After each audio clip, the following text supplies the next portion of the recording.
What's up, people? It's your boy Slide. In this video, I'm going to talk about the importance of money. See, a lot of people don't understand how important money really is. Money affects or has an effect on relationships among dating partners, among friends, in some cases families. It can be anything, okay? This is what you have to understand about money. So money is very important. So let's read this article. Finances are the leading cause of stress in a relationship. According to a survey of people in a relationship or partnership released Wednesday by SunTrust Bank, some 35% of all respondents experiencing relationship stress said money was the primary cause of friction. Among respondents with relationship stress aged 44 to 54, 44% said money was the primary cause. Did you guys not hear that? Among respondents with relationship stress aged 44 to 54, 44% said money was the primary cause. You see, it's never about having too much money. It's always lack of money. Because when you have a lot of money, you're probably going to fight or argue about how you spend it in terms of like certain things. But when you have lack of money, it's going to be one of those things where you're pretty much going to argue because you have to, or because you're worried about your basic needs being met.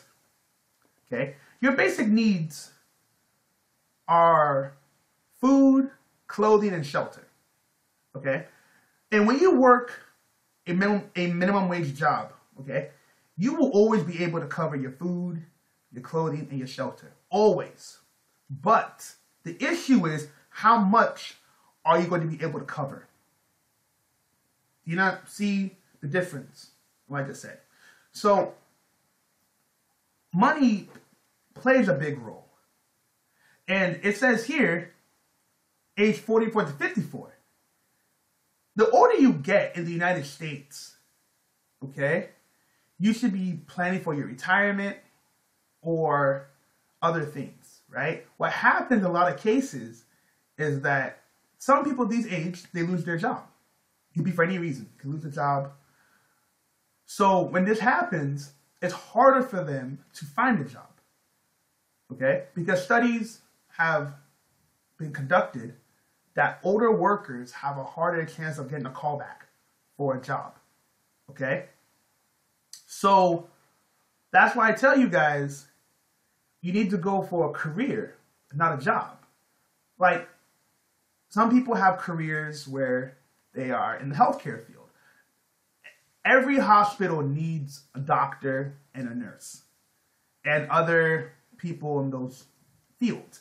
They always need them regardless. So if you have a job in healthcare, you can always take care of yourself with no issue in most cases, okay? But when it comes to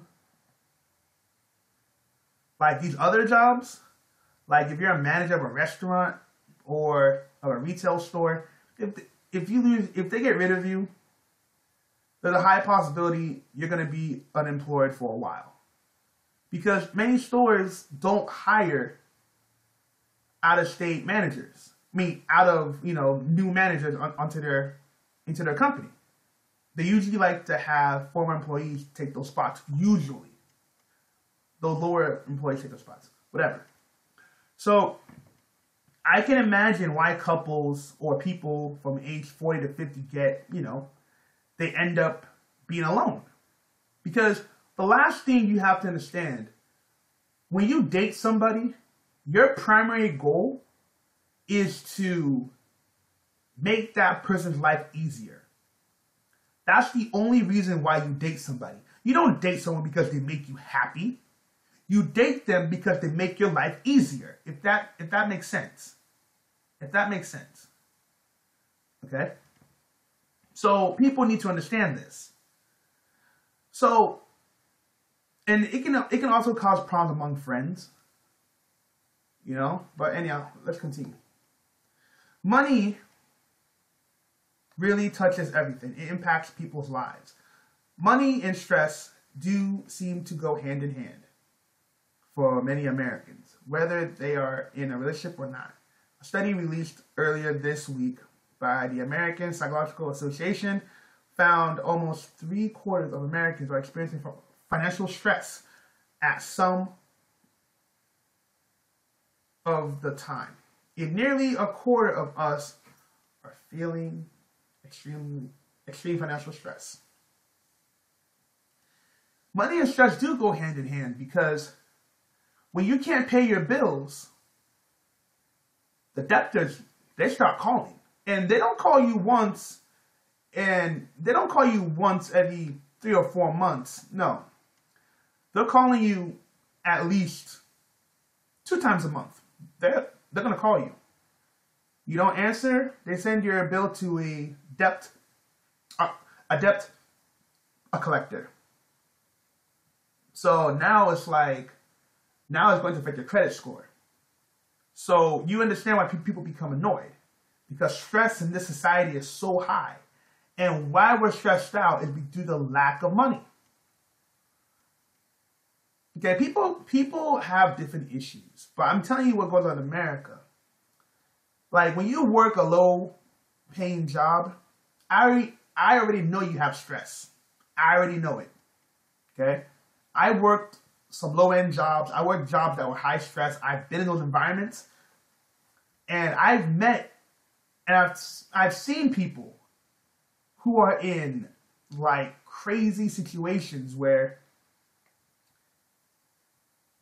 they don't like their personal life is all messed up because they have kids or they got child support and they manage their time working. You know, it's just the whole thing. If you analyze it, it's all messed up. So think about it. So let's say, for example, you're working for $15 an hour, okay?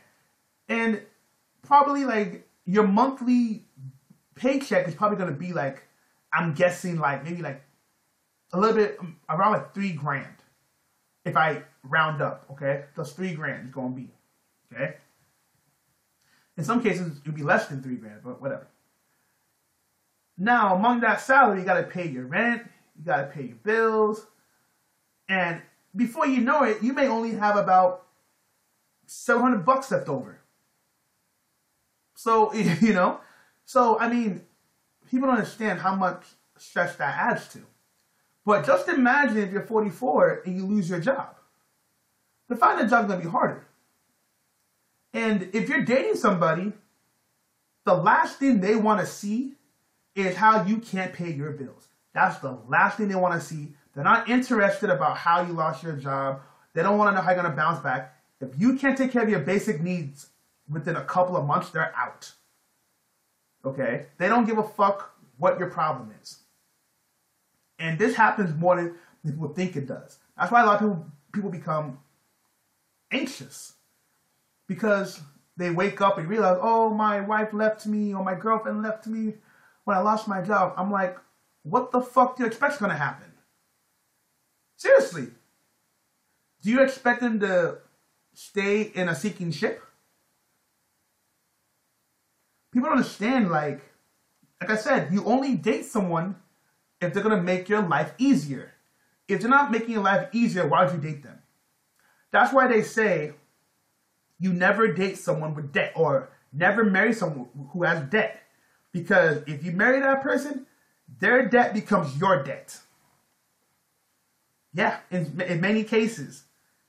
So if you date a woman who has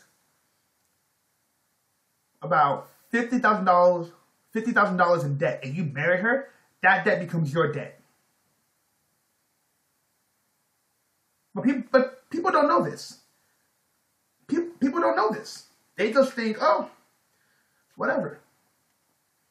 But this is why I'm telling you guys about how the dating game is. The dating game today is something else. That's why you have to go for a job that's stable. You need job stability. That's what you need. You don't, all this other stuff of you can't find a job. I'm telling you right now, it's gonna fall on deaf ears. Go and tell your friends that you can't find a job. I bet you money they'll stop talking to you. I bet money on it. Because the last thing your friends need to hear is how you can't pay your bills. Hey, let's go to a movie. Hey, man, I ain't got no money, man. Do you mind spot me? Okay, they'll spot you the first time. That's cool. Second, third time, fourth time? Nah, fuck this. This guy's always broke. We're not going to ask him to go anywhere. Or let's go to a restaurant. Let's go to... Nope. That guy's always broke. I'm not paying for it. That's what people think. And you have to understand also, money affects people's moods. When people don't have enough money to take care of their bills, it affects their mood. Some people can become very angry, become negative, mood swings, all that shit can all take place all at once. I'm telling you guys what I've seen. I've seen people who work low-end jobs who are just pissed off. Some try to hide it, but they're pissed off. They can't hide it. Lack of money causes these problems. See, lack of money causes these problems. Okay? There's a part of the article that just talks about spending from your partner. Whatever, man. It's whatever. To me, this is all whatever. I don't give a fuck. But, people need to understand how the game is. The game is not fair. The game is dirty, but people need to understand how it works, because I'm just telling you guys what's going to happen in the future. There's some people out there, of course they'll talk to you. Of course they'll say, hey, how's it going? But that's all it's going to be. They're not going to hang around you. They're not going to spend time with you. So I tell you guys, go for a career. If you're at a job you don't like right now, change careers. Because if you don't, you're going to get stuck in a position where you don't like. And the older you get to do shit, it's going to be harder. Okay, there's some people who went back to medical. There's some people who went back to medical school in their 30s. Some went to law school. Some did these coding boot camps. So you gotta understand. You gotta figure out something that'll take care of you, because a lot of times people who are these low-end job people, they are gonna end up more miserable, more frustrated than what they are right now. So, people can pretend like it doesn't exist. People can pretend like whatever it is. I'm telling you guys what's happening right now. This is what's going on. And this article came out 2 years ago. So this shows you this is the truth about finances. You'd be surprised how couples fight over money. You'd be surprised how a lot of women don't respect men who don't have job stability. You'd be surprised. You'd be surprised how many women find aggressive partners when they make more money than them. They can't handle it because it's a pride to their ego. Do you not see what I'm talking about here? You'd be surprised how your friends will cut you off when you ain't doing well. People are gonna say, well, if your friends cut you off like that, they aren't your real friends. Bullshit. You can say that when you're in your 20s. When you enter your 30s, it's totally different, because people want to be around other people who are successful. Okay? It happens many times where a person's successful, and if some of my friends are not successful, those people who are not successful will start hating on those who are successful. Happens all the time. They'll be talking shit. They'll try to ruin reputation. Blah, blah, blah. That's why you see so many celebrities. You always have their childhood friends or people they know from their whatever try to make all these stories about them, these books about them for little profit. People who do that dumb shit are the ones who are broke. Anyhow, let me what you think. Peace.